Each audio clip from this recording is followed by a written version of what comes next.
أعوذ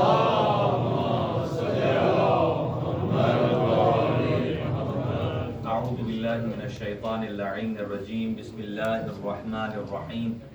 الحمد لله رب العالمين، والصلاة والسلام والتحية والإكرام على سيدنا ونبينا وشفيع ذنوبنا وطبيب نفوسنا رحمة للعالمين أبي القاسم مصطفى محمد.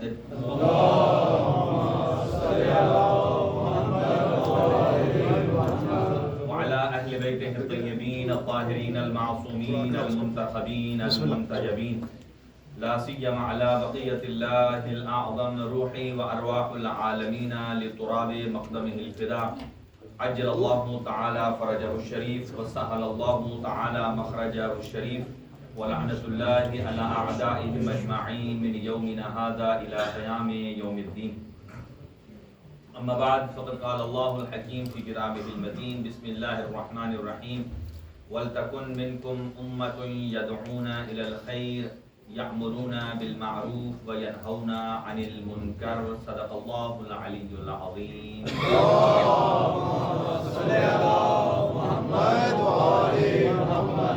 تو یہ کلمات سے آغاز گفتگو ہے. خداوند متعال تمام مریضوں کو شفائے کلی عنایت فرمائے، پریشان حال مومنین کی پریشانیاں دور فرمائے، اور جو بے روزگار ہیں ان کو روزگار مہیا فرمائے. جس نے روزگار عطا کیا ہے پروردگار ان کے رزق حلال میں برکت عطا فرمائے.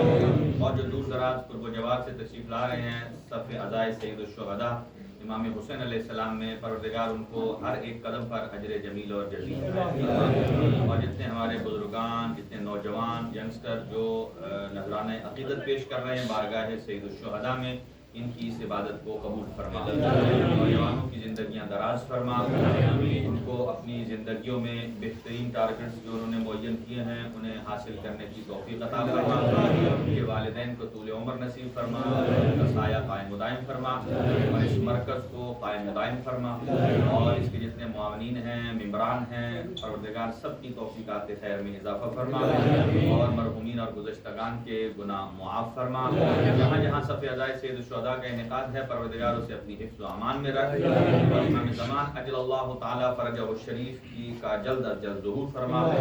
اور قلب ناظرین حضرت حجت ابن الحسن العسکری علیہ السلام کو ہماری جانب سے راضی و مصروف فرما. ایک صلوات پڑھ لیجئے مل کر بابا سے بدل.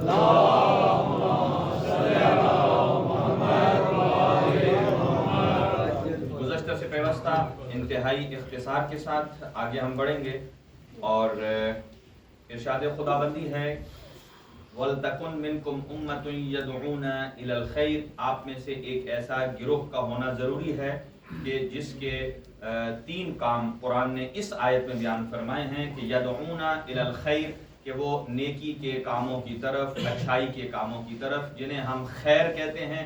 کبھی خیر آئی ہے محبت امام حسین علیہ السلام کے لیے، اور کبھی خیر کا لفظ قرآن نے اور مقامات پر استعمال کیا ہے، اور روایات میں خیر تفقہ فی الدین کے لیے بھی استعمال ہوا ہے. معصومین ارشاد فرماتے ہیں کہ اللہ بعض اوقات خیر کو نازل کرتا ہے کسی ایک فرد آدمی انڈیویجولی پر، اور بعض اوقات ایک گھر پر، بعض اوقات ایک قوم پر. تینوں میں ایک قدر اشتراک ہے. اذا اراد اللہ بعبدہ خیرا، جب اللہ کسی بندے پر ذاتی طور پر، انڈیویجولی طور پر، تنہا اس پر خیر نازل کرتا ہے تو تفقہہ فی الدین، اسے دین میں سمجھ بوجھ عطا کر دیتا ہے. اس کا مطلب یہ ہے کہ جس آدمی کو حلال اور حرام کی تمیز ہے، حق اور باطل کی تمیز ہے، وہ مورد خیر الہی واقع ہو رہا ہے. دوسری روایت یہ ہے اذا اراد اللہ بالبیت، جب اللہ کسی گھر پر خیر کو نازل کر دیتا ہے تو اللہ چھوٹوں کو بڑوں کی عزت کرنے کی توفیق عطا کرتا ہے. اور دوسرا جملہ یہ ہے کہ اللہ ان کو بھی حلال اور حرام کی تمیز پیدا کر دیتا ہے. 2 ہو گئے.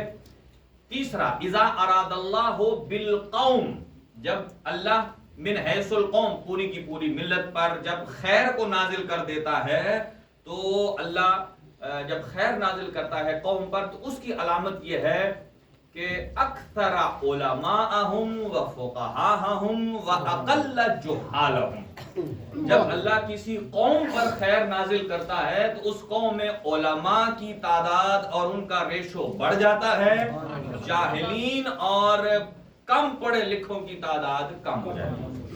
نعرہ تکبیر، نعرہ رسالت، نعرہ حیدری۔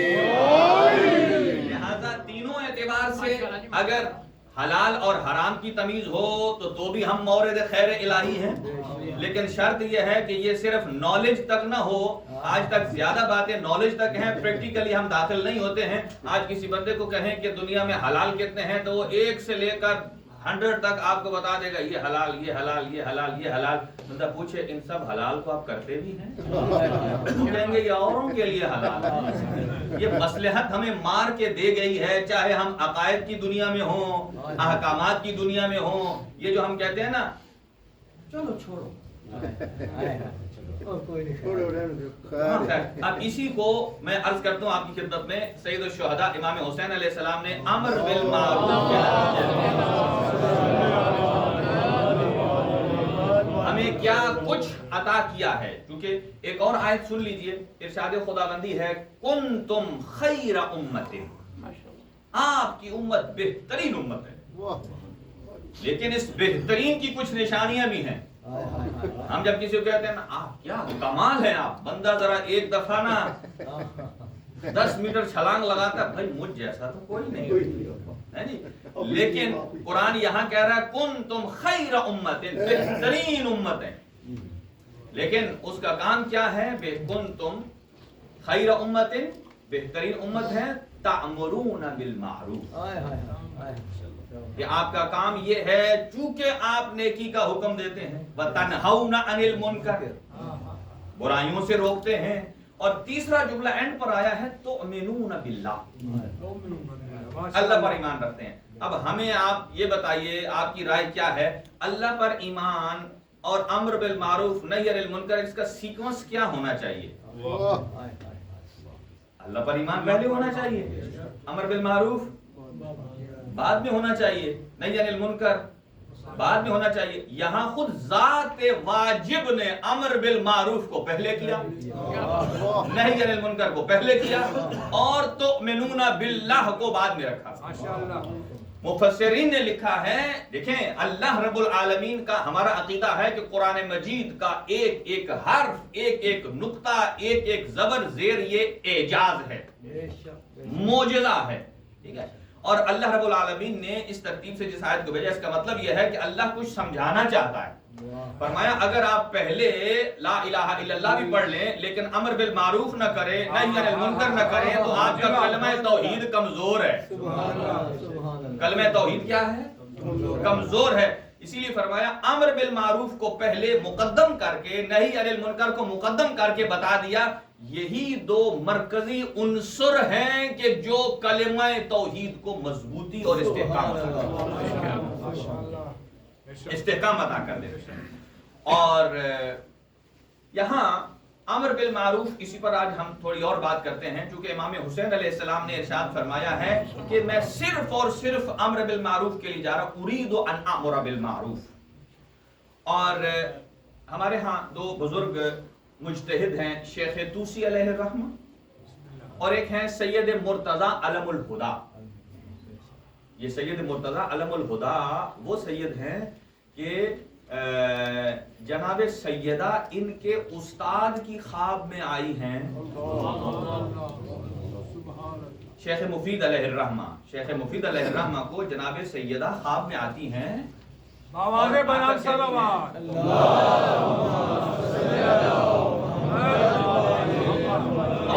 بی بی کے ایک ہاتھ میں امام حسن مجتبیٰ کی انگلی ہے، دوسری پر سید الشہداء کی ہے، اور دونوں بچوں کو ساتھ لا کر تو شیخ مفید علیہ الرحمہ کو آ کر کہتی ہیں کہ اے شیخ میرے بچوں کو ذرا علم دین سکھائیے۔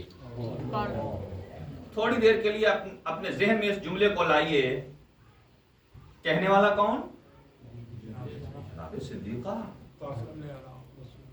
اور سفارش کے طور پر کنہیں لائی ہیں؟ امام حسن اور امام حسین، اور کیا کس سے رہی ہیں؟ شیخ مفید سے، اس کا مطلب یہ ہے کہ شیخ مفید بھی کوئی کم ترین شخصیت نہیں ہے کہ جن کی خواب میں جناب سیدہ. اچھا آپ اور ہمیں یہ خواب آیا ہوتا تو ہم صبح جناب پبلک وہ پمفلٹ ایسے فوٹو کاپی کرا کے ہر مسجد میں رکھ دیتے تاکہ میں ولی اللہ کا علامہ کی نشانی بن جاؤں، تاکہ لوگ میرے پاس منتوں مرادوں کے لیے آئیں. شیخ مفید پریشان. اسی وقت اٹھتے ہیں، آدھی رات کا وقت تھا، اور اٹھ کر 2 رکعت نماز پڑھتے ہیں، اور اس کے بعد وقت ہوتا ہے نماز تہجد کا، تمام کرتے ہیں. ابھی صبح تھوڑی تھوڑی پھوٹتی ہے، صبح تھوڑی تھوڑی جیسے آدھا اندھیرا اور آدھی سفیدی ہوتی ہے. کیا دیکھا کہ کوئی بی بی ہے، کوئی خاتون ہے جو میرے دروازے پر آئی ہیں اور نوک کرتے ہیں. دق الباب ہوا. کیا دیکھا کہ ان کے ہاتھ میں 2 بچے ہیں. ان 2 بچوں میں سے ایک بچے کا نام ہے سید مرتضی علم الہدا اور ایک کا نام ہے سید رضی. سید مرتضی علم الہدا اور دوسرے ہیں سید رضی. سید رضی وہ ہیں کہ جنہوں نے کلام امیر المومنین کو جمع کیا نہج البلاغہ کی شکل میں. اگر سید رضی نہ ہوتے تو کلام امیر المومنین کی اس طرح آشنائی ہمارے پاس نہ ہوتی. آپ اندازہ لگائیے جن 2 سیدوں سید رضی سید مرتضی کو جب ان کی ماں لے کر آئیں کہ اے شیخ میرے بچوں کو درس قرآن پڑھائیے، فوراً شیخ مفید کے ذہن میں گیا یہی وہ بچے ہیں کہ جن کی سفارش جناب سیدہ نے خواب میں کی. نعرہ حیدری، جناب سیدہ نے خواب میں کی ہے. دیکھیے، اور پھر جب وہ سید مرتضی ایک پائے کے مجتہد تھے، اور جب وہ مجتہد بنے تو ان کی والدہ نے، کسی نے آ کر ان کی والدہ کو کہا، خاتون نے، آپ کو بہت بہت مبارک ہو آپ کے بیٹے کی کہ وہ مجتہد بن گئے. انہوں نے کہا کہ یہ مبارک میرے بیٹے کو نہ دو، مجھے دو.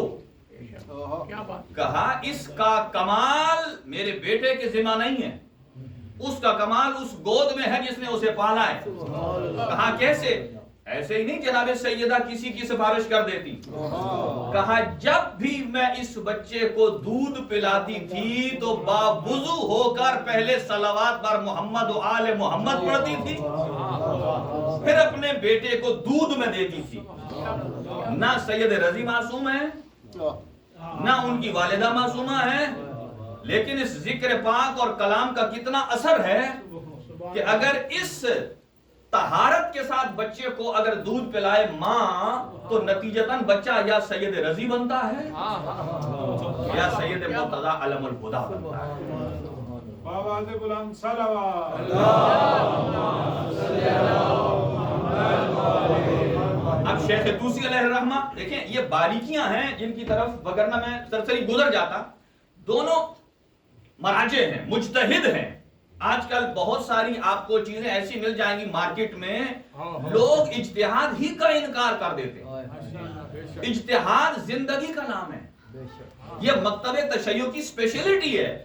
جن مکاتب میں عقل کو باؤنڈ کر دیا جاتا ہے، علم کو روک دیا جاتا ہے، وہ اور ہیں.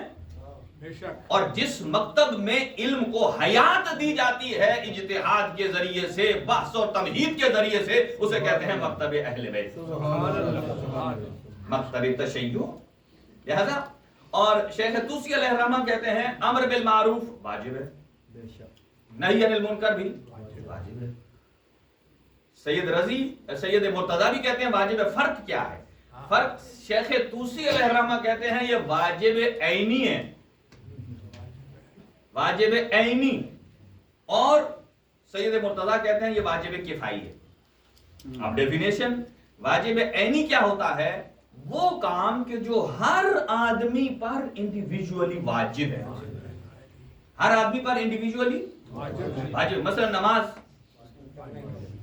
یہ ہو سکتا ہے کہ گھر میں کہیں کہ ہم نے ایک بندے کو مخصوص کیا ہوا ہے تو نمازیں پڑھتا جا،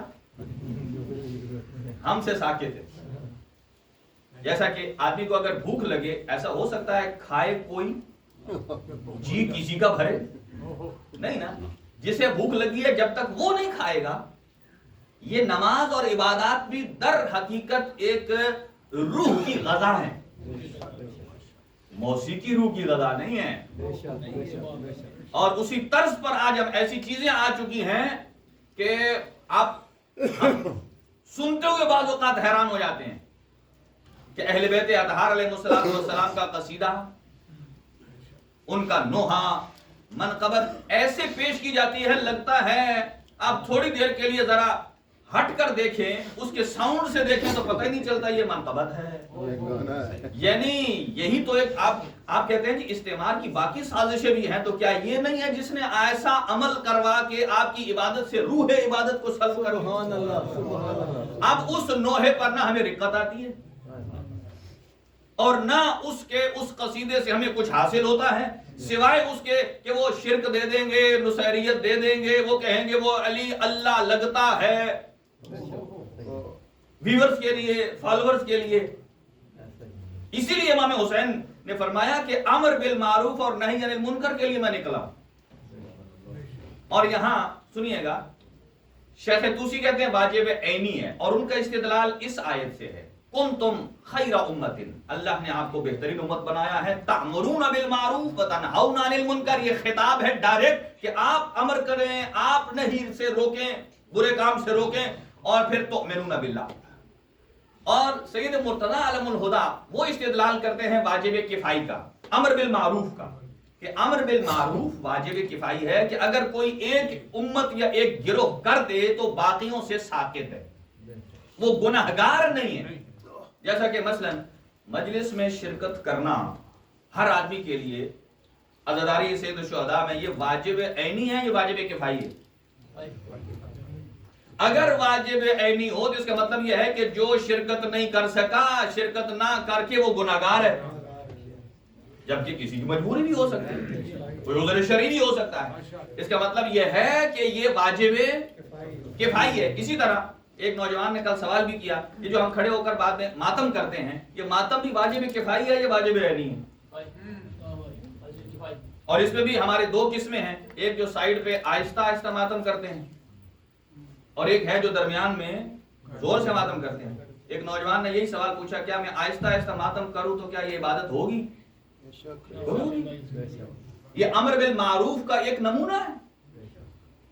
شرط یہ ہے کہ آپ قلب سے یہ بات ظاہر کر رہے ہیں کہ جو دشمنان سید الشہداء ہیں ان سے اظہار براءت ہے اور وہ اللہ کی رحمت سے دور ہے.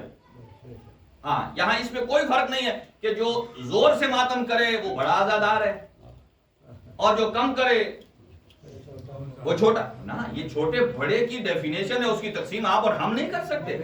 اب یہ نہیں ہے کہ جو درمیان میں کر رہے ہیں وہ زیادہ عزادار نہیں، بلکہ یہ ان کے مرہون منت ہیں جو سائڈ پر کھڑے، اس لیے کہ انہوں نے ان کو مقدم کیا اپنی قربانی دے کر. اگر نہ ان کا بھی دل کرتا ہے کرے، کیا ان کا دل نہیں کرتا؟ لہذا یہ ایسی چیزیں ہیں. عزاداری سید الشہداء ایک مکمل دین کا نام ہے. امام حسین علیہ السلام نے صرف نماز کو نہیں بچایا، مکمل دین کو بچایا. اگر سید الشہداء قربانی نہ دیتے تو آج حج بھی نہ ہوتا، آج زکات بھی نہ ہوتی، کچھ بھی نہ ہوتا. تو اس پر دو چار جملے اور عرض کر دوں کہ عزاداری سید الشہداء بھی واجب ہے، لیکن واجب کی 18 قسمیں ہیں. کتنی قسمیں ہیں؟ 18. جیسے امیر المومنین کی امامت اور ولایت کا اقرار کرنا یہ واجب کفائی نہیں ہے، یہ واجب عینی ہے. جب تک ہر آدمی اللہ رب العالمین کی توحید کے بعد، پاک پیغمبر صلی اللہ علیہ وآلہ وسلم کی رسالت اور نبوت کے بعد، جب تک ہر آدمی خود اپنی زبان سے، دل سے، جان سے، قلب سے، باقائم ہوش و حواس جب تک امیر المؤمنین کی ولایت کا اقرار نہیں کرتا تب تک مومن نہیں کہلواتا. اور یہ تو حدیث مسلم ہے، یہ خلیفہ اول کی بھی حدیث ہے اور صحیح بخاری میں بھی ہے. کننا، توجہ میری طرف رکھیں، بس کم ہے، کننا نعرف المنافقین فی عہد رسول اللہ ببغضہم علیہ. خلیفہ اول کہتے ہیں کہ اگر پاک پیغمبر کی زندگی میں، بعد میں نہیں، آپ کے حضور میں، آپ کی حیات میں، آپ کے محضر میں اگر ہم کسی کو پہچاننا چاہتے تھے کہ صاحب ایمان کون ہے اور غیر ایمان کون ہے، تو ہم صاحب ایمان کو کسی اور سے نہیں، ذات علی سے پہچانا۔ یہ کیا ہے؟ یہ واجب عینی ہے۔ یہ نہیں ہے کہ میرے گھر کے ایک بڑے سربراہ نے علی ولی اللہ پڑھ لیا ہے تو باقی سارے بخشے گئے، نہیں، ہر ایک کو یہ واجب ہے۔ اس کی 18 واجب کی قسمیں ہیں، اور یہاں عزاداری سید الشہداء واجب ہے، لیکن شرط ہے آنے والے ایام میں، جیسے کہ ابھی بھی رش بڑھتا چلا جا رہا ہے، کہ جو عزادار یہاں عزاداری کرتے ہیں، ظاہر ہے موسم کا تقاضا ہے، گرمی بھی آتی ہے، اکٹھے ہوتے ہیں، پسینہ بھی آتا ہے، کوشش کریں کہ وہ اپنے پاس کوئی تولیہ یا ٹیشو کا استعمال کرے، تاکہ نیچے جو کارپیٹ ہے اس پر نماز پڑھی جاتی ہے۔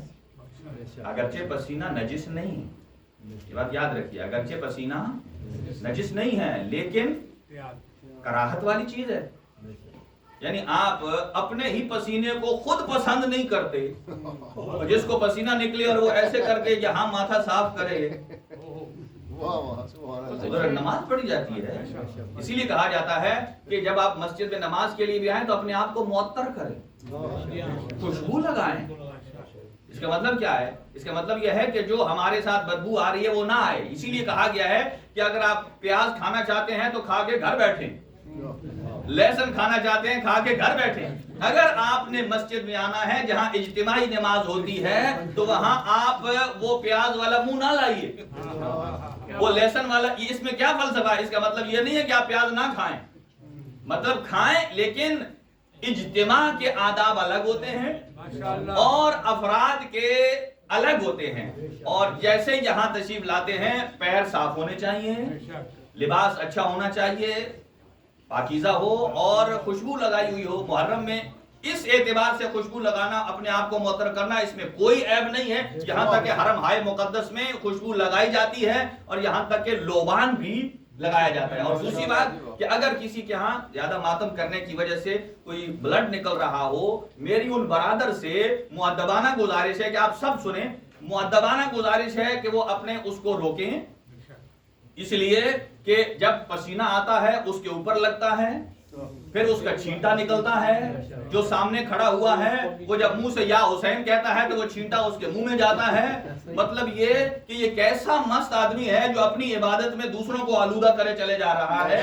عزاداری سید الشہداء ایک مقدس عمل ہے، ایک پاکیزہ عمل ہے، یہ بات یاد رکھیے۔ ہم معصوم نہیں ہیں، ہمارا دانت سے نکلا ہوا خون بھی نجس ہے، ہماری نوز سے نکلا ہوا خون بھی نجس ہے، ہماری چھاتی سے نکلا ہوا خون بھی نجس ہے۔ آپ اپنے آپ کو عزاداری سید الشہداء ہے، اپنے آپ کو قطعاً کسی صورت میں سید الشہداء سے مت ملائیے۔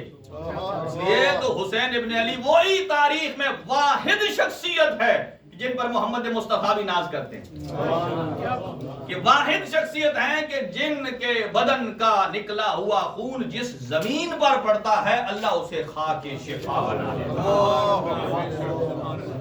لہٰذا ان چیزوں کی رعایت ضروری ہے ہمارے سب کے لیے، چونکہ جیسے جیسے موسم گرم ہوتا ہے اور ساتھ ساتھ عبادت کرتے ہیں، کوشش کریں کہ عبادت بھی اچھے طریقے سے ہو اور دوسروں کو بھی موقع ملے۔ اور واجب کفائی ہے، مراد یہ کہ اگر واجب عینی ہوتی تو جو شخص نہیں آ پا رہا ہے وہ گناہگار ہوتا۔ اب اگلی جملہ، امر بالمعروف نہی عن المنکر، اس کے بہت سارے مدارج ہیں۔ پہلا ہے انسان زبان سے، دل سے، اور آخری ہے کہ ہاتھ سے اگر کر سکتا ہے، شرط یہ ہے کہ اس کو کوئی جانی نقصان، مالی نقصان نہ ہو۔ تو سوال یہ پیدا ہوتا ہے کہ پھر سید الشہداء کو تو جانی نقصان بھی ہوا، مالی نقصان بھی ہوا، اور روایات میں بھی ایسا ہے، اور قرآن مجید نے بھی ارشاد فرمایا کہ جیسے نبی معظم کو اذیت دی گئی ہے ایسے کسی کو نہیں دی گئی۔ تو پھر اس کا مطلب یہ ہے کہ حضور سید الشہداء نے ارشاد فرمایا انما، یعنی جب امر بالمعروف منحصر ہو جائے ایک شخصیت میں، پھر وہ یہ نہیں دیکھتی کہ میری جان کا نقصان ہے۔ محمد حنفیہ جب سید الشہداء سے مل رہے تھے تو سید الشہداء نے ایک ہی جملہ کہا تھا میں دین مبین اسلام کو بچانے کے لیے نکلا ہوں، نہ مجھے اپنی جان کی فکر ہے یہ جو لوگ کہتے ہیں نا سید الشہداء کو سڈنلی شہادت کے درجے پر آ گئے، نہیں، سید الشہداء گھر سے نکلے تھے تو یہ اعلان کر کے نکلے تھے، گھر سے نکلے تھے تو یہ اعلان کر کے نکلے تھے، اور امر بالمعروف کیا. اور اسی لیے کہا گیا، ایک خوبصورت مثال ہے، اور یہ مثال میری اور آپ کی نہیں ہے، سرکار دو عالم صلی اللہ علیہ وآلہ وسلم کی. اور اس کو ہم اپنے معاشرے سے بھی فٹ کرتے ہیں. آپ یہ مثال دیتے ہیں کہ ایک کشتی میں کئی افراد ہیں، ایک کشتی میں کئی افراد ہیں، اور ان سارے افراد کا کشتی میں حصہ ہے، سب کا کشتی میں حصہ ہے. مثلا 10 افراد ہیں، اور اگر 10 تختے لگے ہوئے ہیں تو ہر بندے کا ایک ایک ہے، اس کو جوڑ کر کشتی بنائی گئی ہے، اور کشتی چلی گئی پانی میں. سنیے گا امر بالمعروف کی اہمیت. ماشاءاللہ. چلی گئی پانی میں، سمندر میں. اب وہ ایک آدمی، اس کے ہاتھ میں کیل بھی ہے، ہیمر بھی ہے، وہ کہتا ہے بھائی جو میرے حصے کا جو تختہ ہے نا میں اس میں سوراخ کروں. یہ مثال میری اور آپ کی نہیں ہے، سرکار دو عالم صلی اللہ علیہ وسلم کی، اور یہ صحیح بخاری میں بھی موجود ہے کہ وہ آدمی وہ کہے، اور واقعا حق اسی کا ہے تختے پر. 10 آدمی، ہر آدمی کا ایک ایک تختہ ہے. وہ کہتا ہے بھائی میں تیرے میں کیل نہیں مارتا، اس کے میں نہیں مارتا، اپنے میں ماروں گا جس پر میرا فلی اور کمپلیٹلی حق ہے. اب مجھے بتائیے یہاں امر بالمعروف واجب ہے یا نہیں؟ سوچ کے بتائیے، اس کے بعد یہ کشتی آپ اور ہماری طرف بھی آئے گی. ہمارے بھی حقوق ہیں. اب یہاں وہ کیل مارنے جا رہا ہے، اب باقیوں کا کیا فریضہ ہے؟ آیا ان کے لیے امر بالمعروف مستحب ہے؟ مستحب کا مطلب یہ کریں گے تو اچھا ہے، نہیں کریں گے تو کچھ بھی نہیں ہے. مباح اسے کہتے ہیں 50-50. تو عقل انسانی یہ کہتی ہے اس مقام پر امر بالمعروف واجب ہے. کیوں واجب ہے بھائی؟ وہ دلیل بھی رکھتا ہے، لاجک ہے اس کی. وہ کہتا ہے بھائی میں نے تیرے پھٹے کو سوراخ نہیں کیا، میں اپنے کو کرنا چاہتا ہوں. یہ کہیں گے ٹھیک ہے تو اپنے کو کرنا چاہتا ہے، حق بھی تیرا ہے، لیکن اگر تو کرے گا تو صرف تو نہیں مرے گا، ہم بھی مریں گے. اب ان کے اوپر واجب ہے کہ اسے برے کام سے روکیں، اور اس برے کام سے روکنے میں اس کی بھی جان بچتی ہے اور ان کی بھی جان بچتی ہے. آپ دیکھ لیجئے سید الشہداء امام حسین علیہ السلام نے وہ یزید کے جو اسلام کی کشتی میں ایک نہیں کئی میخیں گاڑنا چاہتا تھا، جس کا ایک میخ یہ ہے، سنیں، وہ لوہے کی نہیں ہے. اس نے کہا لعبت بنو ہاشم بالملک لا ملک جاء ولا وحی نزل، کہ یہ یزید کے جملے ہیں، اشعار ہیں کہ بنو ہاشم نے ڈھونگ رچا کے رکھا ہے، نہ کوئی وحی آئی ہے، نہ کوئی قرآن ہے، نہ کوئی جبرائیل ہے. یہ اپنے آپ کو مقدس بنانے کے لیے انہوں نے کتاب چھاپ دی ہے. یہ نبی جیسے کہ مشرک کہتے تھے نا کہ نبی معظم، وہ ان کے بارے میں کہ جب یہ ان کو کوئی اچھے تھاٹس آتے ہیں تو ان کو جمع کر کے کہتے ہیں یہ اللہ کی وحی ہے. اور اس کے مقابل میں دیکھیں سید الشہداء نے کیسے اس کو اسلام کو بچایا. یہاں تک کہ کئی لوگ کہتے ہیں کہ آپ عشر محرم میں کیوں نہیں کرتے کہ سید الشہداء کے لیے سورہ یاسین پڑھیں، ختم قرآن کریں. بھائی وہ بھی تو بالفاظ دیگر ان کے الفاظ یہ ہیں کہ وہ بھی تو فوت ہوئے ہیں. ہمارا اور آپ کا بھی کوئی فوت ہو، اچھا ہمارا اور آپ کا اگر کوئی آدمی لاسٹ ٹائم پر ہاسپٹل میں ہو، ابھی کشمکش میں ہو، اس کے بیٹے موجود ہوں، آپ اس کو کہہ سکتے ہیں یار مجھے پتا ہے ڈاکٹر نے بتا دیا 10 گھنٹے بعد فنش ہو جائیں گے، آپ اپنے والد، میرے پاس پھر ٹائم نہیں ہے اپنے والد کے لیے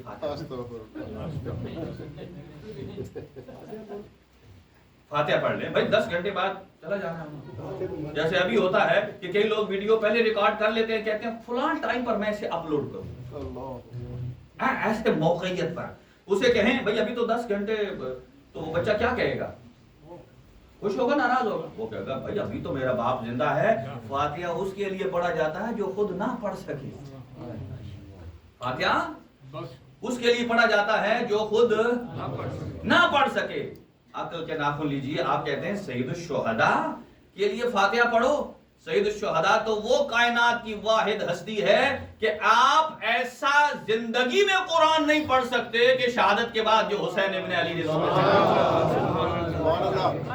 نعرہ تکبیر، نعرہ رسالت، نعرہ حیدری، حسینیت زندہ باد، حسینیت زندہ باد، یزیدیت مرد آباد، یزیدیت مرد آباد، نعرہ حیدری۔ توجہ، یہ تھوڑے تھوڑے تشریف لے آئیے آگے، چونکہ ایک صلوات پڑھتے ہوئے آگے آ جائیے، یہ بھی امر بالمعروف ہے۔ آپ سمجھیں جو آگے لے رہے ہیں نا، یہ امر بالمعروف ہو رہا ہے، ایک ایک سٹیپ اور آگے آپ کریں گے تو اللہ نعرہ حیدری، یا علی یا علی یا علی مدد حق ہے۔ بس توجہ رہے میری طرف، چونکہ میں جمع کر رہا ہوں، وقت زیادہ نہیں ہے۔ تو بات کہاں تک پہنچی تھی؟ ہاں، شاعر نے کہا دین خالق کو دیا مر کے سہارا کس نے؟ سید الشہداء کے لیے دین خالق کو دیا مر کے سہارا۔ لوگ زندہ ہو کر کسی کو سہارا دیتے ہیں، مردہ کسی کو سہارا نہیں دیتا۔ دین خالق کو دیا مر کے سہارا کس نے؟ دے کے سر کیا ظلمت کا کنارہ کس نے؟ دے کے سر کیا ظلمت کا کنارہ کس نے؟ موت تو مارتی ہے، موت کو مارا کس نے؟ موت تو مارتی ہے، موت کو مارا کس نے؟ موت رہ گئی فنا تک، یہ بقا تک پہنچا۔ موت رہ گئی فنا تک، یہ بقا تک پہنچا۔ موت کو مار کے شبیر خدا تک پہنچا۔ یعنی امر بالمعروف کا نتیجہ یہ ہے، قرآن مجید ارشاد فرماتا ہے کہ جو لوگ امر بالمعروف نہیں کرتے ہیں ان کی سزا وہ ہے جو انبیاء کو قتل کرنے کی سزا۔ اور اسی کربلا میں توحید بھی ہے، نبوت بھی ہے، عدل الہی بھی ہے، امامت بھی ہے، قیامت بھی ہے۔ اس کی ایک نشانی دیکھ لیجئے، ہر شب جمعہ انبیاء جوک در جوک قبر حسین پر آتے ہیں۔ ہر شب جمعہ سید الشہداء کی قبر مطہر پر آتے ہیں، اور کیا کرنے؟ شکریہ ادا کرنے۔ شکریہ ادا کرنے کس چیز کے لیے؟ اس لیے کہ دیکھیں، اسلام صرف پاک پیغمبر کے اوپر آنے والے دین کو اسلام نہیں کہتے۔ حضرت آدم علیہ السلام سے جو دین سٹارٹ ہوا ہے پاک پیغمبر تک، اس پورے کو اسلام کہا۔ ہر نبی کی محنت کو اگر کسی نے بچایا ہے تو وہ سید الشہداء نے بچایا۔ اب آ جائیے کہ اگر وہ چاہتا تھا اپنی کشتی میں اپنے حق پر، اب اس کو ہم اپنے معاشرے پر اپلائی کریں۔ ہمارے ہاں بھی کئی بندے کہتے ہیں آپ یہ کر دیں۔ وہ ایک شخص تھا تو بہت حج پہ گیا، حج جب کر لیا تو وہیں صاحب الوصف والزمان سے ملاقات ہوئی تو آقا میرا حج قبول ہے؟ اور نہیں، اس نے کہا میں بڑی محنت کی، پھر کہا میں بچوں کو کہا فلاں چیز بھی کر دو، وہ کسی کا لینا دینا تھا وہ بھی دے دو، وہ بھی دے دو، اگلے سال پھر میں کروں گا۔ پھر کیا، پھر ملاقات ہوئی، ٹھیک ہے قبول ہے؟ نہیں۔ پھر کہا فلاں فلاں، پھر اسے کچھ یاد آیا، کہتا ہے وہ جو میرے گھر کے باہر اس طرف جو دیوار اونچی سی ہے نا اس کو گرا دو۔ اب حج کیا، ملاقات ہوئی، اب قبول ہے۔ آقا وجہ پتہ چل سکتی ہے کیا ہے؟ پہلے دو کیوں غیر مقبول اور یہ قبول کیوں؟ کہا حج صرف اپنی ذاتی عبادت کا نام نہیں، کہا وہ جو تو نے دیوار گرائی ہے نا، جب تو دیوار بنا رہا تھا تیرے ہمسائے نے ریکویسٹ کی تھی کہ میرے گھر میں سورج کی شعائیں آنے کا صرف یہی واحد راستہ ہے، تو اسے بند کر رہا ہے۔ تو نے کیا کہا تھا؟ پراپرٹی میری، پیسے میرے، دیوار میری، مالک میں، تو کون ہوتا ہے مجھے روکنے والا؟ نتیجہ یہ کہ حق اپنا تھا لیکن حج قبول نہیں ہوا۔ اب یہاں سے آ جائیے، کربلا ہمارے اوپر کچھ حقوق ڈالتی ہے۔ کون کون سے حق ہیں؟ بعض اوقات ایسا ہوتا ہے کہ ہم اپنی آنکھوں کے سامنے دیکھ رہے ہوتے ہیں کہ ایک برا کام ہو رہا ہے، ہمارے اندر جرأت نہیں ہے کہ ہم کہیں یہ غلط ہے، ہم اسی کو کہتے ہیں کمپرومائز کرنا۔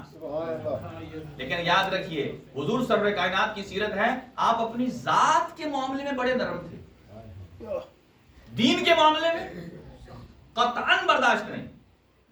ایک شخص آپ کی گردن میں گلو بند سے تھا، آتا ہے دور سے زور سے کھینچتا ہے، ایسے وہ جو رگڑ پڑتی ہے ادھر گردن سرخ ہو جاتی ہے، لوگوں نے پکڑا اسے، پکڑ کر ہم اسے پکڑتے ہیں، اس کا بدلہ لیتے ہیں۔ حضرت فرمایا چھوڑ دو، اس نے میری ذات سے کیا، میں معاف کرنے والا ہوں۔ لیکن جب دین کی بات آتی ہے تو یہاں تو واضح روایات ہے، لا دین لمن لا عہد لہ، جو وعدہ پورا نہیں کرتا اس کا کوئی دین ہی نہیں ہے۔ تو یہاں ہم دن میں 70 مرتبہ کرتے ہیں، 70 مرتبہ توڑتے ہیں، پھر بھی دیندار ہیں۔ امر بالمعروف، امر کیا ہے نہیں کیا ہے، جلدی جلدی امر، جتنے فروعات دین ہے امر خدا ہے۔ رزق حلال کمانا امر خدا، کسب معاش، جاب کرنا، کام کرنا، کمانا، یہ امر ہے، یعنی معروف ہے۔ معروف کا مطلب یہ ہے کہ ہر وہ، یعنی جو ڈیفینیشن ہمارے یہاں کی گئی ہے، معروف ہر اس عمل کو کہتے ہیں کہ جسے عقل اور شرع مقدس اسلام پسند کرے، عقل اور شرع مقدس اسلام پسند کرے، یہ پہلا زینہ۔ دوسرا زینہ ہر وہ عمل کے جو تقرب اللہ کا ذریعہ بنے، اسے کہتے ہیں معروف۔ اور ہر وہ چیز جسے عقل و شرع ناپسند کرے وہ منکر ہے، اور ہر وہ چیز جو قرب خدا سے دور کرے وہ منکر ہے۔ اب لہذا ڈیٹیل بہت ہے، ابھی وقت نہیں ہے۔ ایک شخص امیر المومنین کے پاس آیا جب گھوڑے پر سوار ہو رہے تھے، اور اسے کہا، مولا نے پوچھتا ہے، نماز کا وقت قریب تھا، کہ مجھے بتائیے کہ پورے حسنات کتنے ہیں، برائیاں کتنی ہیں؟ کہا کہ علی لسٹ بنانا شروع کر دیں گے۔ علی نے تمام چیزوں کا ایک ہی خمیازہ اور نتیجہ بتا دیا، دیکھو حبنا اہل البیت خیر و کل خیر، ہم اہل بیت کی محبت تمام بھلائیوں میں سے، خیروں میں سے بہترین خیر ہے۔ یعنی اگر ہماری محبت ہے تو تمہاری نماز بھی ٹھیک ہے، ہماری محبت ہے تمہارا روزہ بھی ٹھیک ہے، ہماری محبت ہے تمہارے اعمال بھی ٹھیک ہیں، یہاں تک کہ اگر ہماری محبت رکھتے ہو ہم صرف زندگی میں، دنیا میں ضامن نہیں، پل صراط پر آؤ گے تو ضامن، حوض کوثر پر جاؤ گے تو ضامن۔ لہذا ایسے کے پیچھے چلنا چاہیے۔ تو امر بالمعروف روایات میں ہے، امیر مثال دے رہا ہوں، یہ میں کہیں کہیں سے ٹرانسلیٹ کر کے آپ کی خدمت میں ایک مجموعہ امر بالمعروف کی خدمت کی شکل میں پیش کرنا چاہتا ہوں۔ اسامہ بن زید، بڑی گہری بات ہے، سنیے گا۔ اسامہ بن زید کون ہے؟ حضور سرور کائنات نے اپنی آخری ایام میں انہیں کسی قافلے کا سردار بنایا تھا، اور بڑے بڑے خلفاء کو کہا کہ آپ ان کی اتباع میں جائیں فلاں جگہ۔ 18 سال ان کی عمر تھی۔ اچھا، اس کے بعد جب جنگ صفین ہوئی تو اس کے اختتام پر، اس کے ختم ہونے کے بعد یہ امیر المومنین کے پاس آتے ہیں، کہا یا علی فلاں کام میں میری مدد کیجیے۔ دیکھیے، میں اپنے دوستوں سے بھی کہتا ہوں کہ اپنے آپ کو کبھی مردد نہ رکھے، مشکک، یعنی جو اپنے آپ کو کنفیوژن میں نہ رکھیں، نہ ادھر کا نہ ادھر کا۔ اب اس پر وقت کم ہے کیونکہ مسائل بھی میں نے زیادہ پڑھنے ہیں۔ دل کی 4 مثالیں پیش کی گئی ہیں، دل کے 4 نام ہیں۔ ایک ہوتا ہے قلب ازہر، ایک ہوتا ہے قلب مطبوع، ایک ہوتا ہے قلب منکوس، اور ایک ہوتا ہے قلب مردد۔ ایک ہی بتا دیتا ہوں پھر آگے چلتے ہیں۔ مردد اسے کہتے ہیں جو کبھی ایسے ہیں، کبھی اہل بیت کی محبت اس میں جوش مارنے لگتی ہے، کبھی کہتے ہیں نہیں یار، یعنی فیصلہ نہیں کر پا رہا۔ اب سنیے گا، پاک پیغمبر صلی اللہ علیہ وسلم نے ارشاد فرمایا کہ اس بندے کا نتیجہ کیا نکلے گا، اینڈ کیا ہوگا، مثلا اینڈ کیا ہوگا؟ فرمایا ایسے آدمی کا اینڈ بھی مشوش ہے۔ کہا اگر تو آخری ٹائم پر جب روح نکل رہی ہوگی، اگر تو اس ٹائم استحکام کی پوزیشن میں ہوگا، اہل بیت کے ساتھ محبت کی پوزیشن میں ہوگا، تو پھر خاتمہ بالخیر ہو جائے گا۔ اور اگر دوسری کیفیت میں ہوگا تو خاتم بالخیر نہیں ہوگا. یہ تکے والی بات ہے. اپنے آپ کو مردد نہ رکھیں. کوئی دیکھیں اب کربلا میں حسین اور یزید، یہاں بھی کوئی شک شبے کی بات ہے؟ کوئی شک کوئی دیکھیں یہ بات میں پھر کئی دفعہ پہلے کر چکا ہوں، پھر بھی کر دوں گا کہ ابھی بھی کئی افراد اس انتظار میں ہیں کہ یزید کو ہم نے بخشوانا. یعنی کوئی یہاں تک کہ قرآن مجید یہ کہتا ہے جس نے امر بالمعروف یا نہی عن المنکر نہ کیا اس کی سزا وہی ہے جو اس نے کسی نبی کو قتل کیا. اور امر بالمعروف کرنے والا حسین ابن علی ایک طرف، اور اس کو روکنے والا جو صرف نہ کرے اس کی سزا وہ ہے، اور جو کرنے والے کو روکے اس کی سزا کیا ہوگی. تو جب وہ آئے اس لیے مردد نہیں ہونا چاہیے. اپنے آپ کو کسی طرف ڈھالیں، تھوڑا سا ٹائم اپنی ذات کو دیں. اس لیے کہ جتنا سوشل میڈیا دیکھیں گے، سوشل میڈیا میرے دوستو یہ مارکیٹ ہے، یہ بازار ہے. اس میں سے آپ کو حق نہیں ملے گا. آپ یوں سمجھیں یہ مارشا ہے. ماشاءاللہ. دیکھیں نا، آپ ایک دفعہ مارشے سے ٹماٹر لے لیں اور ایک دفعہ آپ مثلا کال رائٹ سے لے لیں، ایل ڈی سے لے لیں، کون سا جلدی خراب ہوگا؟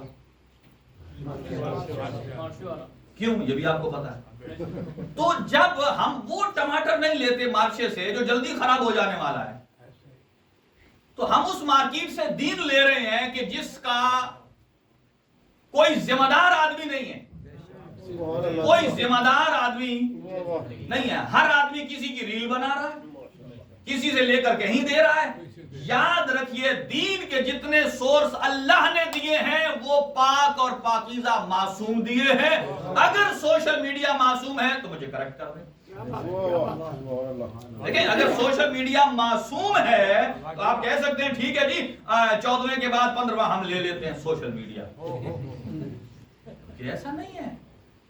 اچھا وہ آئے، جلدی تمام کروں کہ جب وہ آئے اسامہ بن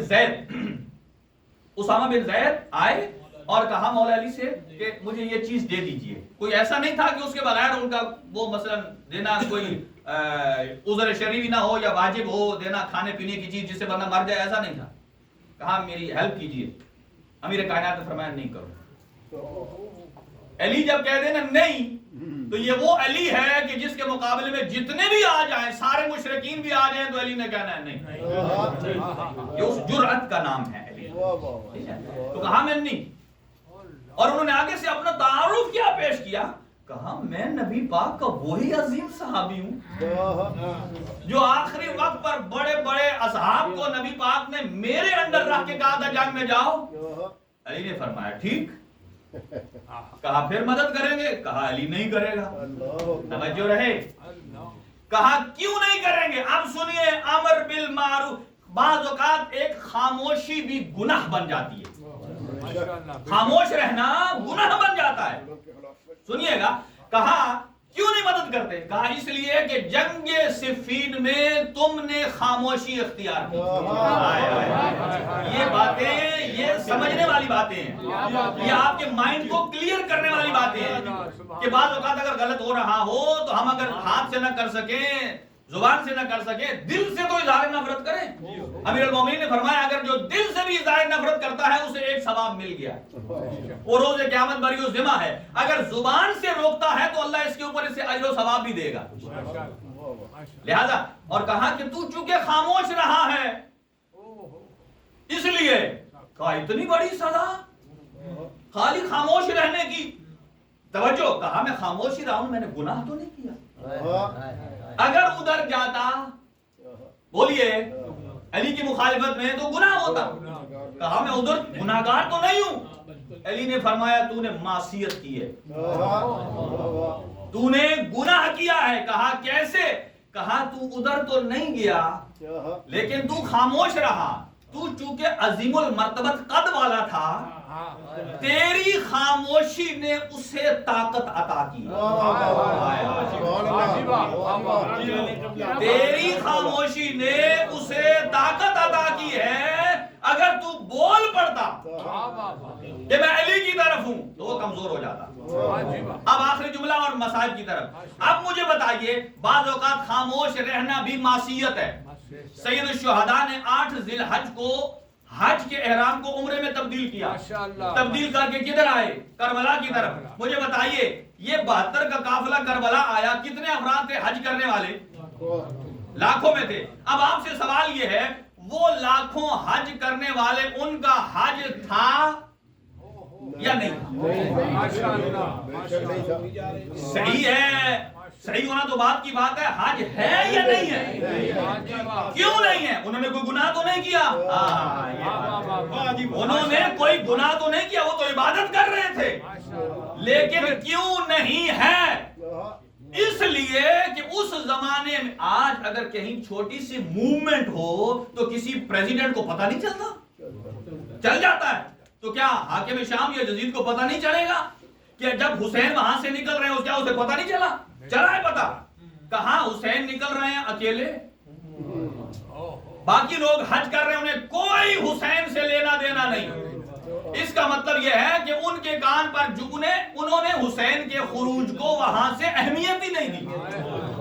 اگر حسین ابن علی کے ساتھ سارے حاجی نکل پڑتے کہ جب حسین جا رہا ہے, جب حسین حج نہیں کر رہے تو ہم یہاں کیا کریں, جب وہ سارے حاجی نکلتے حسین کے ساتھ, اب پتہ چلتا یزید کو نہ ہوتا کربلا. تو ان کے حسین ابن علی کے ساتھ نہ آنے نے یزید کو تقویت دی.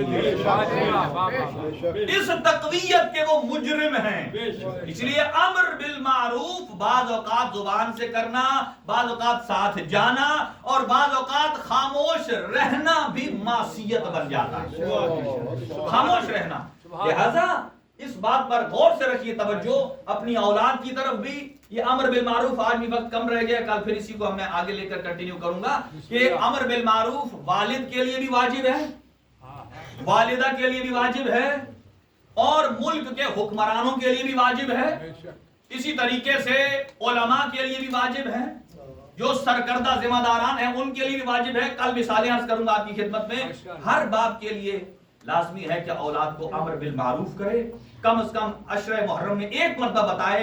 امر بالمعروف یہ ہے کہ حسین زندہ باد ہے, اور نہی عن المنکر یہ ہے کہ یزید مردہ باد. اس جملے کو جس بھی لینگویج میں ہو یاد کر لیجئے, یہ امر بالمعروف اور نہی عن المنکر کا ایک بہترین ترجمہ ہے.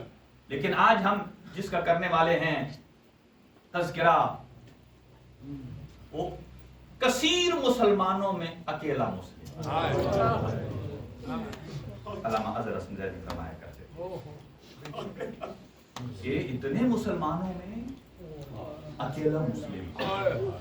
اور جب سید الشہداء کے پاس یہ عاجزی کا دیکھ لیجئے کہ جب 18,000 24,000 خطوط آئے نا سید الشہداء کے پاس, سید الشہداء میں اتنی تواضع تھی, سید الشہداء نے ان خطوط کو لے کر یزید کو دھمکیاں نہیں دی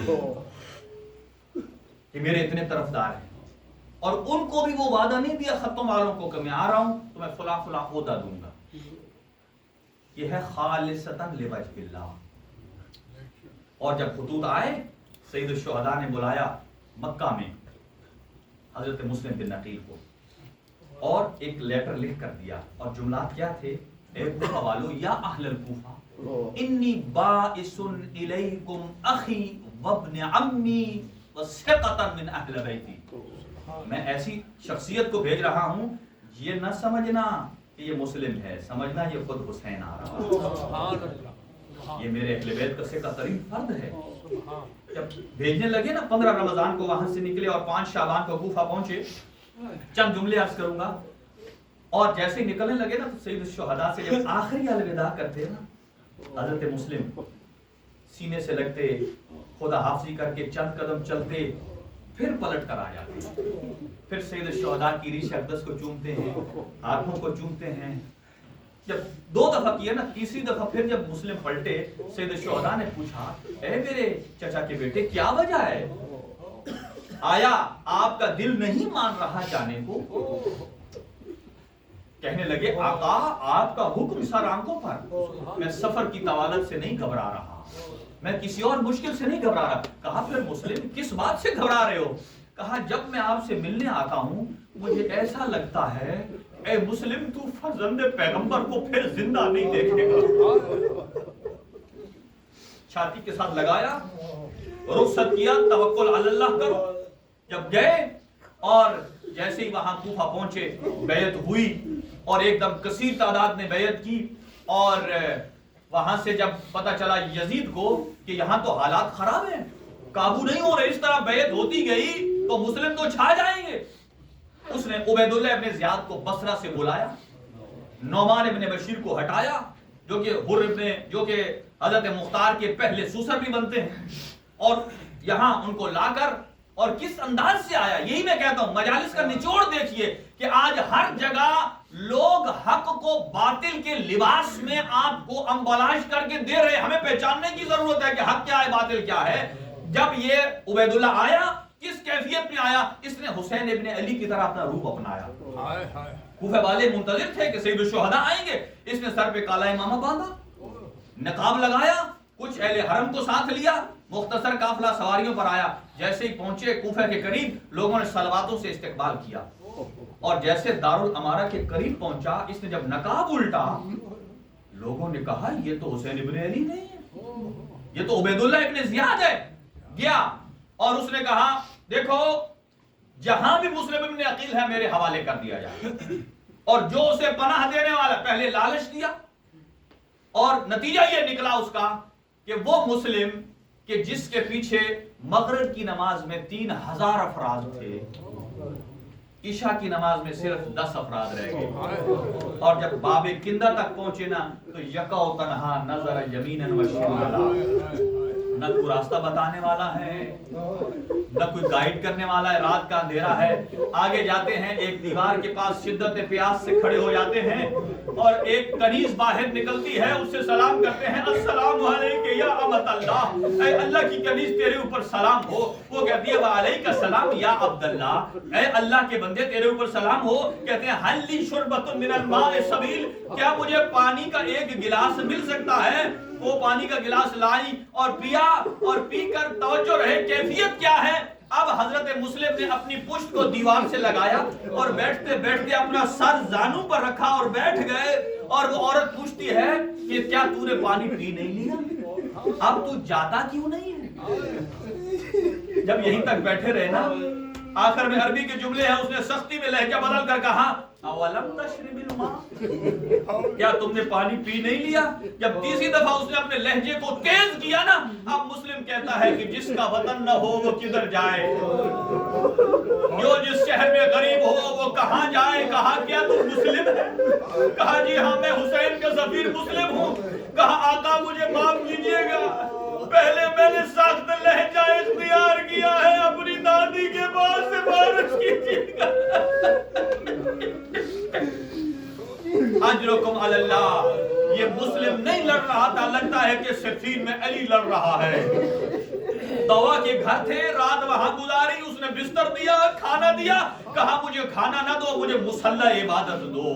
جب مصلی عبادت پر ساری رات گزاری, اور صبح صبح جب گھر کے پاس فوجیوں کی آوازیں آئی نا نیزوں کی, اور ایک مرتبہ پڑھتے ہیں انا للہ و انا الیہ راجعون. جب یہ آواز توبہ نے سنی, کہا آقا کیا وجہ ہے؟ کہا باہر فوجی آ گئے ہیں, میں باہر جاتا ہوں. کہا نہیں, کہا آپ یہاں رکیے, میں دروازے پر جا کر کہوں کہ یہ میرے مہمان ہیں. کیا مہمان سے کبھی ایسا کیا جاتا ہے؟ پھر باہر سے آواز آئی کہ نکالو مسلم کو وگرنہ آگ لگا دیں گے.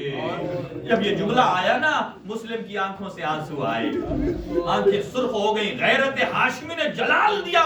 کہا میں ابھی جاتا ہوں. کہا کیوں؟ کہا یہ کہہ رہے تیرے گھر کو جلا دیں گے. کہا میں ہاشمی ہوں, میری غیرت گوارا نہیں کرتی کہ کوئی فوجی آئے اور ایک کوفہ کی مومنہ کے گھر کو آگ لگائے. اس نے کہا نہیں, یہ دھمکی دے رہے ہیں. مسلم نے ایک جملہ کہا آزادارو, کہا یہ وہ ظالم ہے جو دھمکی دینے والے نہیں ہیں, جب یہ کہتے ہیں تو یہ دختر پیغمبر کے گھر کو بھی جلا دیتے ہیں. اجرکم علی اللہ. بس وقت تمام ہوا, 2 جملے شہادت کے سن لیجئے. مسلم کو دھوکے سے گرفتار کیا, اور کیسے ایک گڑھا کھود کر کسی نے نیزہ مارا، کسی نے تلوار ماری، عورتیں چھتوں کے اوپر پرانے لباس کے اوپر زیتون کا تیل ڈال کر آگ لگا کر اوپر ڈال رہی تھی۔ جب مسلم کے ہاتھوں کو پیچھے باندھا گیا، لے گئے دارالامارہ پر، اور دارالامارہ پر لے گئے بلا تشبیہ مسلم کو ایسے لٹایا جیسے ابھی آپ نے عید قربان پر نہ جانوروں کو لٹایا ہوگا، عید قربان پر۔ اور یہ یاد رکھیے تاریخ میں دو ایسے شہید ہیں جو پشت گردن سے ذبح ہوئے ہیں، ایک زہرا کا لال ہے اور ایک زہرا کے لال کا ظفیر مسلم ہے، دونوں پشت گردن سے وار سے شہید ہوئے ہیں۔ جب مسلم کو لٹایا گیا، جب رونے لگا نا مسلم، کہا تو ہاشمی جوان ہے کیوں رو رہا ہے؟ کہا موت کے خوف سے نہیں، میں 27 دن پہلے آقا کو لکھ چکا ہوں کہ کوفہ تشریف لے آئیے، اب زہرا کا لال اکیلا نہیں ہے، ساتھ زینب و کلثوم بھی ہے۔ اجرکم علی اللہ۔ یہاں جب جلاد نے تلوار کو ہاتھوں میں بلند کیا اور ادھر منزل اشراف پر مظلوم کربلا پہنچے ہیں اور ایک مرتبہ پڑھتے ہیں انا للہ، حضرت عباس نے ایڑ لگائی، آئے سرکار کیا کیفیت ہے؟ فرمایا میری 2 انگلیوں سے دیکھو، وہ منظر ہے کوفہ کے دارالامارہ کا۔ کیا ہے کہ حضرت مسلم لیٹے ہوئے ہیں اور ظالم اپنے ہاتھ میں تلوار لیے ہوئے ہیں۔ عباس کہتے ہیں آقا مجھے باعجاز امامت وہاں پہنچا دیجئے۔ کہا کیا کریں گے؟ کہا کوئی تو ہو جو مسلم کے سر کو وصول کرے۔ فرمایا وہ دیکھو میری ماں زہرا جو کہہ رہی ہے میرے بچے کے سفیر اور میری گود میں آ جا۔ جب یہ جملہ دیکھیں آپ اور ہمارے ہاں اگر کوئی فوت ہو رہا ہو نا، لوگ چارپائی لے آتے ہیں کہ اس کو چارپائی پہ ڈالو، جنازے کو عزت سے اٹھاؤ، احترام سے اٹھاؤ، لیکن قرآن کہتا ہے جنازے کا احترام کرو۔ لیکن یہ وہ مسلم ہے کہ ادھر سے جب سر کٹ کے زمین پر گرتا ہے، آواز لگائی رسیاں لے آؤ، گھوڑے لے آؤ، رسیوں سے مسلم کے پیروں کو باندھا گیا اور کوفے کی گلی میں پھرایا گیا اور سر کو دارالامارہ کے دروازے پر لٹکا دیا گیا۔ اور جب اسی دروازے پر سید سجاد پہنچے نا، سر جھکا ہوا تھا، ایک ظالم نے تانا دیا کہ تو بھی ہاشمی جوان ہے، تیرے سے پہلے بھی ایک ہاشمی جوان تھا، وہ سر جھکائے ہوئے نہیں تھا، گردن سیدھے کیے ہوئے، سینہ تانے ہوئے۔ سجاد نے جملہ کہا تو نے شرم نہیں کیا، تجھے غیرت نہیں آئی؟ وہ ہاشمی تھا، میں بھی ہاشمی، لیکن مسلم تیرے ساتھ زینب نہیں ہے، تیرے ساتھ رقیہ بے فتنہ اور ردا نہیں ہے۔ ہائے سجاد کبھی شام کے بازار میں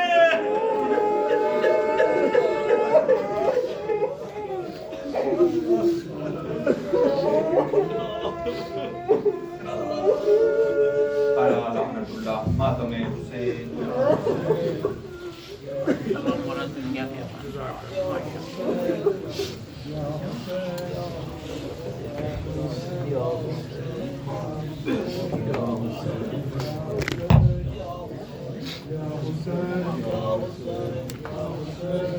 حسین